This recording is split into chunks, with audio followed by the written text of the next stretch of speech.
If Etsy disappeared tomorrow, would your art business still survive? If your answer is no or I don't know, this video is for you. You can make good money on Etsy. I have. But Etsy alone will not make you financially stable in 2026. I learned this the hard way through algorithm changes, disappearing views, lower engagement, and lower sales. Today, I'm gonna show you exactly what makes artists financially stable in 2026 and where Etsy fits into that picture without controlling your entire life. Because Etsy is powerful, Etsy is useful, but Etsy is not enough. Today, we're gonna talk about what financially stable actually looks like, the myths that keep artists stuck, and the 3 pillars that make your creative business stable.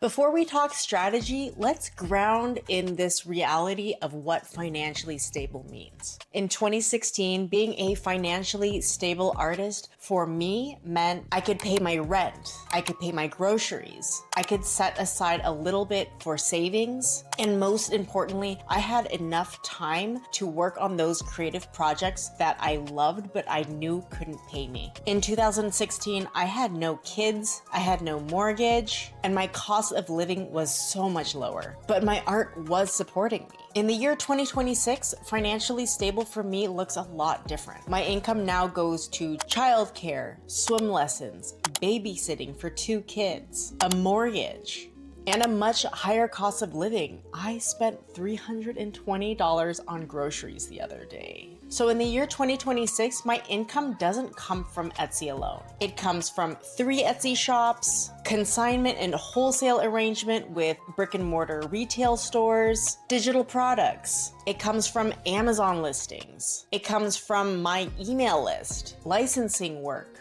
and now YouTube. And to be transparent, I have a husband with a steady job, but I've also grown my business to a point where it contributes in a real and meaningful way to all of our family's expenses. And the only reason why I was able to do that is because I stopped depending on Etsy alone a long time ago. Your version of financially stable will look so different from mine, but I want you to start imagining what this life of being a financially stable artist actually looks like for you. Let's talk about the myths that kept me stuck for years. You might recognize some of these in yourself, and if you do, please let me know in the comments which myths and which stories speak to you.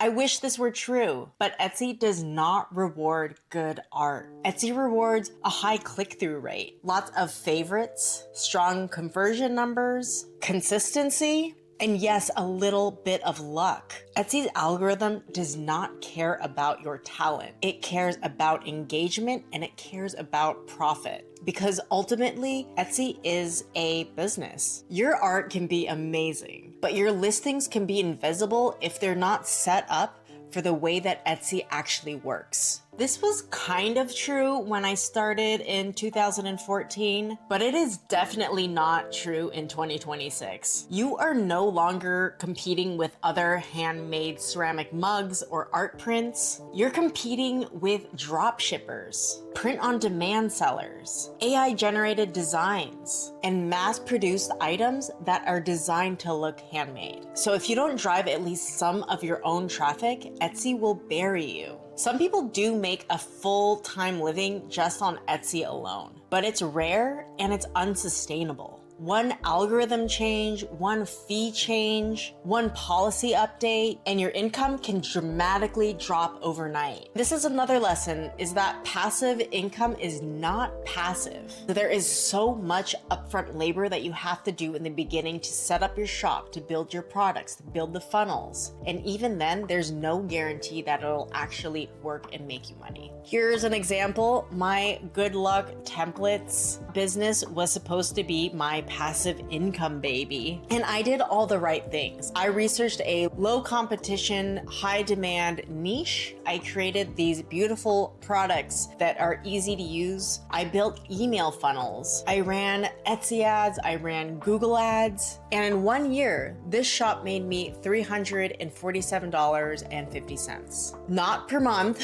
for the entire year. Let's talk about the part that truly matters. What actually creates financial stability for artists in 2026? If I had to boil down more than a decade of selling on Etsy, doing licensing deals, having these relationships with retail shops, digital products, my email list, all of it, it comes down to these 3 pillars. Think of Etsy as one supporting leg of your entire business table, okay? One-legged table is not super stable. A 2-legged table is maybe a teeny bit more stable. A 3-legged table will do the job. A 4-legged table is much more stable and is definitely so much more stable than a 1-leg table. Your whole business is the top of that table, and so you want to support it with at least 3 supporting legs. So artists who survive and thrive long term, they are the ones who build their Etsy shop, but then also build 2 or 3 other streams of income or marketing streams. And that something can look like an email list. This is my highest converting marketing platform. It can be Pinterest. Pinterest for me has been the biggest driver in external traffic to my Etsy shops for me. Consignment and wholesale deals with retail shops. This is really great because I'm actually able to connect with my community and to go into physical retail stores and connect with other artists and the owners of these brick and mortar stores. Digital products like my hand pillow sewing pattern, YouTube or other content like TikTok or Instagram. And of course, your own website where you can control the experience. And no, you don't need all of these and you don't need to build these all at once. Pick 1 or 2 to start with and build it slowly. This is the least glamorous part, but it is the most powerful part. Being an artist does not have to mean that you are financially fragile. But what it does mean is that you learn some really unsexy skills, like setting your pricing with intention and research, learning how to take really strong product photography, maintaining consistent product quality, researching and creating things that people actually want to buy, setting boundaries with your time and your energy so you don't burn out. I have a whole video about the 5 unsexy habits that help me go full time as an artist in this video here. All these unsexy habits and skills, I learned them kind of the hard way. One time a publishing company reached out to me to license some of my artwork for a book that they were going to publish. But at the time, my mental health was spiraling. But instead of taking care of this and taking a break before I responded to them, I accepted their very lowball offer without really taking consideration for my mental health. So always remember to take care of yourself, and your mental health is a business asset. Another time I ran out of the usual cardstock that I use, and when I went to go pick up the cardstock from the paper store, I accidentally picked up the thinner paper, and out of sheer laziness, I didn't drive back and I didn't get the higher quality paper that my customers are accustomed to. And I thought, they probably won't notice, it probably won't matter, but they did notice, and this particular customer never came back to me ever again. And that's when I learned that laziness costs money. Cutting corners costs money. And part of thinking like a business owner means respecting your time, your health, and your customers. Real financial stability comes from the assets that keep working even when Etsy has had a slow week.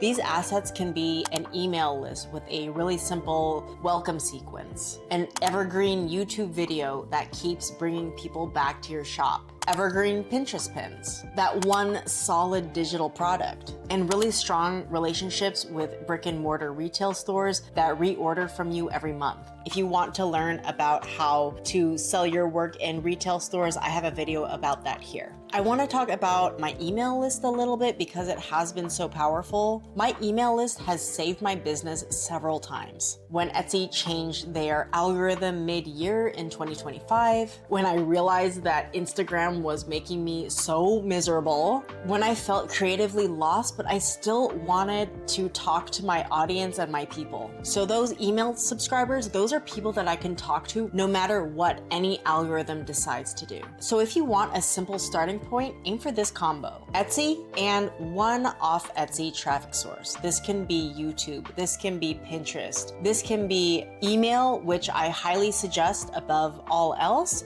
but it can also be Instagram. So these are different marketing channels that you can drive to your Etsy store. And just that foundation alone can make you so much more resilient as a creator, as a business owner, than relying on Etsy alone. So if Etsy feels really unpredictable or it feels like it's punishing you right now, here's what I want you to walk away with. You can be financially stable as an artist, but Etsy cannot be your entire plan. This week, choose one off Etsy platform to focus on. Maybe it's your email list, your Pinterest account, your website, YouTube, Instagram, TikTok, whatever feels the most sustainable and fun for you. And pick one thing in your Etsy shop that you are willing to improve over time. Maybe your photos, maybe your descriptions, or maybe it's your pricing. And your art doesn't need to be perfect.